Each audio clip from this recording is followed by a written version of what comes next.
Hi, Dr. Biology here. This is Revise with Dr. B. This is week 8 and this is ecology. Now, ecology is quite a big topic. So what I've put here is a link to my playlists on Dr. Biology.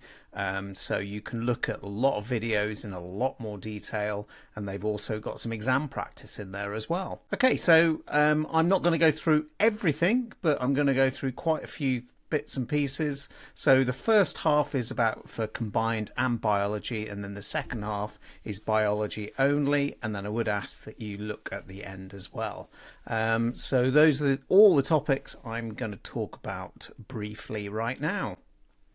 So I go through the main points. I'm not going through everything, just some of the important bits that possibly may come up. I'm going to signpost you to further resources, so more detailed videos as I've just done, and past paper exam questions. And I'm doing weekly videos. In fact, I'm doing daily revision as well. So please do subscribe up until your exams.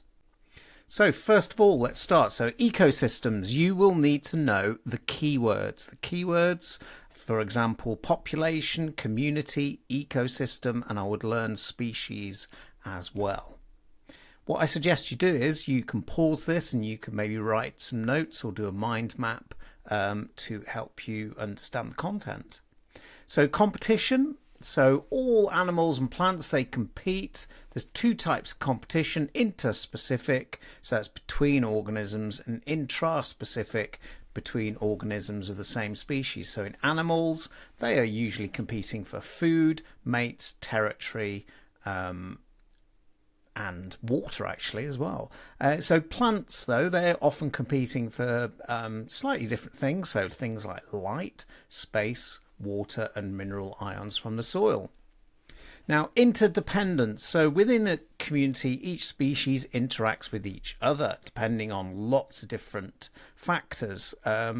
So that's called interdependence. And if we look at predator-prey relationships, this is a really good example. You probably won't get this example, but it's the same kind of concept. So as you can see, over time, the prey, the hare, is going to be eaten by the predator. But first of all, if we look at number 1, the hare populations increase, so therefore there's going to be a larger food supply, okay, for the lynx. So the lynx then start to eat the hare, they start to predate upon them, and then the growing numbers of lynx eventually reduce the food supply, and then the number of predators start to decrease. Okay, and you can see that there's a lag, so the predator, the lynx line, is always behind the hairline. Oh dear. Hairline, yes. Abiotic, biotic factors, worth knowing some examples here. So abiotic factors are non-living factors, so learn that list. Biotic factors are living factors in an ecosystem. So food, new predators, pathogens, competition between species. Biodiversity, so that's all the different living things of an organism or within a specific ecosystem. So if you've got higher biodiversity, then the stability of an ecosystem. And there are a few examples in terms of global warming. So you probably won't need to know the actual how global warming occurs. I think that does come up in chemistry, but you do need to know global warming is caused by high levels of carbon dioxide and methane in the atmosphere, and you need to understand the effects of global warming. Deforestation as well. You need to know about what deforestation, what is happening. So in terms of its reducing areas of forests for land, for cattle and rice fields, and to grow crops for biofuel. And then you need to know what the effects of that are. And the main effects are the release of excess carbon dioxide usually stored in the trees, and also the trees would usually be photosynthesizing as well. So this could affect climate change, releasing carbon dioxide and water vapor. Waste management, so you need to know different types of pollution, so water, air and land. I'll probably learn a couple of examples of each. And then you need to know about land use, and particularly the destruction of peat bogs, which is partially decayed vegetation. That could be used to produce garden compost, for example, but that's an important habitat, and it also stores lots of carbon in the soil. The decay of burning of peat for energy and also releases carbon dioxide into the atmosphere, and it contributes to global warming.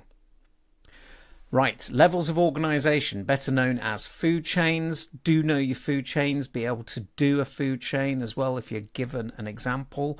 Remember the keywords, so it always starts with a producer, which is a green plant or algae. They are producing biomass through photosynthesis. Slugs, there, as the example, are herbivores. They're primary consumers. The sparrows are secondary consumers because they feed off the slug, and then and basically they are carnivores. And then hawks, in this case, are tertiary consumers. Notice the arrows. The arrows is showing the direction of energy. Okay, and that's particularly important if you're doing higher tier.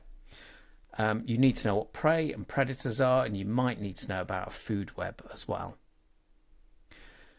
Right, carbon cycle. This is a big one for this topic, carbon cycle. The key things with the carbon cycle is that the main way that carbon dioxide is taken out of the air is through photosynthesis. So it removes CO2 from the environment, and some CO2 is going to be dissolved in water, particularly oceans. Now, obviously, animals and bacteria and things like that, they will feed off plants or decaying animals. Whilst they do, they release respiration. That releases CO2 into the atmosphere. So particularly decay and decomposition, so bacteria, for example, they release it as they respire. Some carbon compounds can be stored as fossil fuels, and then when you burn it through combustion, it's released back into the air. Carbon cycles can come up in different guises. I would look at some exam questions. I will direct you to an exam pack that will help you. Water cycle, definitely learn the water cycle. Whether it will come up, don't know, but it possibly could. It's more related to geography, but it's in the spec. So I'd learn the keywords again there. Right, decomposers. Decomposers are things like bacteria and fungi, and they break down plants and animals by secreting enzymes. And then these small food molecules can be absorbed as mineral ions by plants, and therefore causing cycling of minerals, and therefore returning carbon to the atmosphere as carbon dioxide and mineral ions to the soil. Very important, and you might get something related to compost as well. So remember, for decay to occur, you need lots of oxygen, high temperatures and moisture. Required practicals. So for combined science and biology, you need to know this one. This one comes up pretty much every single year. All right, so how do you measure population sizes using a quadrat? You need to know what the different variables are. I will put the video link is up there for this required practical.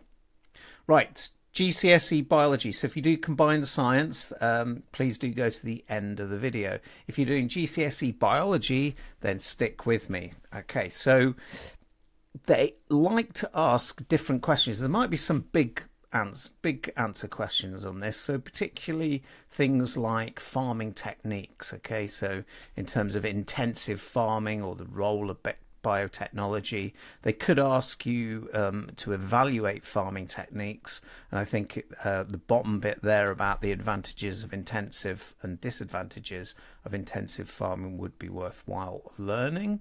Okay, sustainable fisheries as well. Usually they give you lots of data though.